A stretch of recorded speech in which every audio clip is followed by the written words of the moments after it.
Guys, welcome back to a brand new edition of Full Time Reds. Firstly, thank you for everyone watching, supporting the channel. Just want to get this in there quickly. If you've not subscribed, please do subscribe. Help us grow as we are growing. Thank you. We're nearly up to 1400. Um, I didn't do a video yesterday after the game because there were so many videos coming out. So many content creators usually put videos out, and I thought, you know what, I'm going to wait, see what everyone else is saying and kind of just analyze the game because especially after a Liverpool game, there's a lot of emotion and a lot of passion flying around. And what I wanted to do, just sit back, watch the game again, and just give an overall view. So in today's episode, basically, I'm going to cover the Liverpool game. I'm going to cover Kambala, his performance, Kobe Maino, Bruno Fernandes, and how we move forward as a club. So let's start with the game first. Like I said, it's an emotional game against Liverpool, and in my opinion, the form book goes out the window with this every time. I know Jimmy Carragher after the game was saying some fans were saying to him, "We'll beat United 4-1, 5-1," and he made a valid point that form doesn't exist in this game. Even when Man United were good and Liverpool were bad previously, they would usually beat us or give us a really tough game. And he saw that yesterday.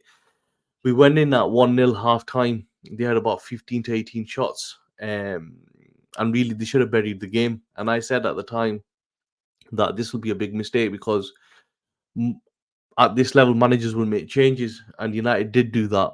Um, but I felt the whole game, I didn't really expect anything different from United from an aspect of, as Gary Neville was saying, if you're watching in the UK on the commentary, it was very dysfunctional the way the midfield was set up. And I think people keep going on about this, that always dysfunction. I think this is how Ten Hag wants to play because he keeps doing it again and again and again. If he was ever going to change, he would have changed against Liverpool, which is the most high pressured game. And I feel that this is how he is setting up this kind of basketball style of, like, we're just going to go for it. Everyone attack. We saw it against Chelsea, we saw it against Liverpool. We've seen it all season, really. And I think this is his style. When they said there's not a style of play, I think this is it. It's very risky. It's very all over the show. And I think he's run out of ideas on how to kind of fix this and has just gone just with this like front foot. Everyone up there will just go for it because there was a number of points yesterday when Liverpool had like 5-on-2s, 5-on-3s, and they should have killed the game. Liverpool, if you're going to win the league, you need to kill that game in the first half. And Liverpool fans will go on about our recruitment, our recruitment, our recruitment. Darwin Núñez is a poor signing. He is a decent striker, but he's not a Liverpool striker. If you put a top striker in there like Victor Osimhen, that was game over. And I felt their front line really let him down.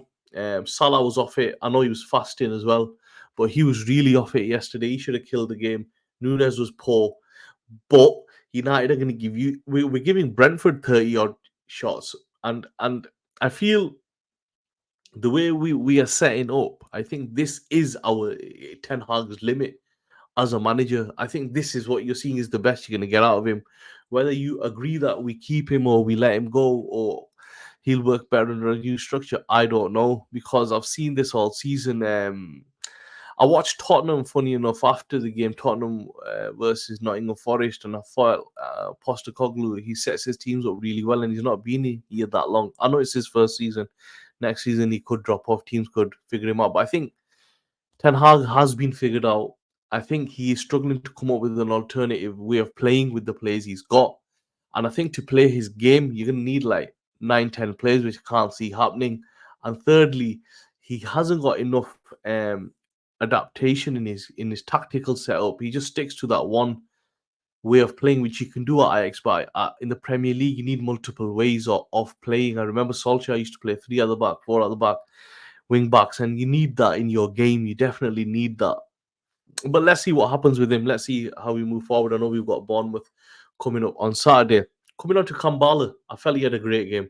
You know, um, I was worried for him at the start. I thought it's a tough game, but he had a great game. He was aggressive, front foot, calm head.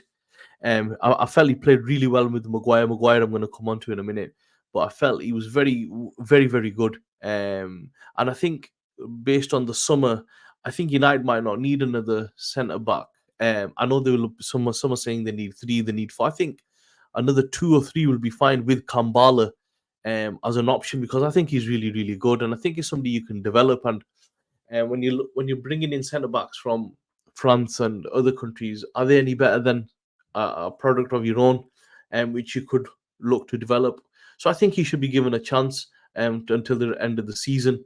I think he will develop well. He's really young, so fans need to not get too carried away with him, where they start saying, "Oh my God, we've got a brand new centre back. He's the one. He's the one." I think give him game time, slowly bed him in. Nunes, who has been on form, even though I don't really rate him, he kept him quiet. He kept him really, really quiet. Bar that one where they had the 5-on-3 and Nunes squared it rather than taking a shot. I didn't think Nunes was really that much in the game.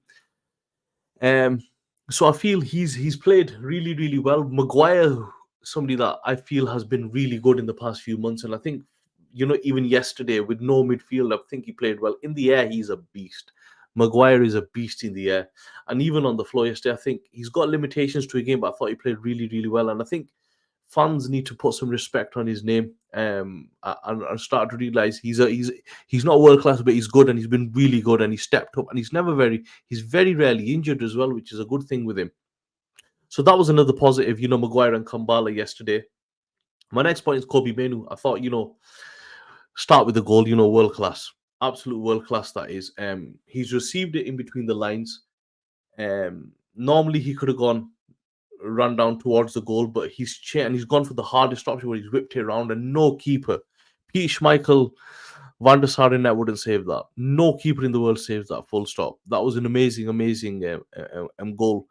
And I felt sorry for him as well, where he has been left exposed. As an 18-year-old, he's been left exposed in a midfield where God knows what's going on. It's like watching five-a-side, where or nine-a-side or 11-a-side with your mates, and there is no at the start. When you play and you get players that say we're going to be a midfielder, and 3 minutes into the game everyone's in attack and you got defense and you got huge gaps. That's what happens to Maino, who's left in the middle. I feel he's got a great composure. When he received the ball from Casemiro, if you watch him, I think it was McAllister that was chasing him. As he's got it, he's moved away from him. Technically, that's very smart of him to do that.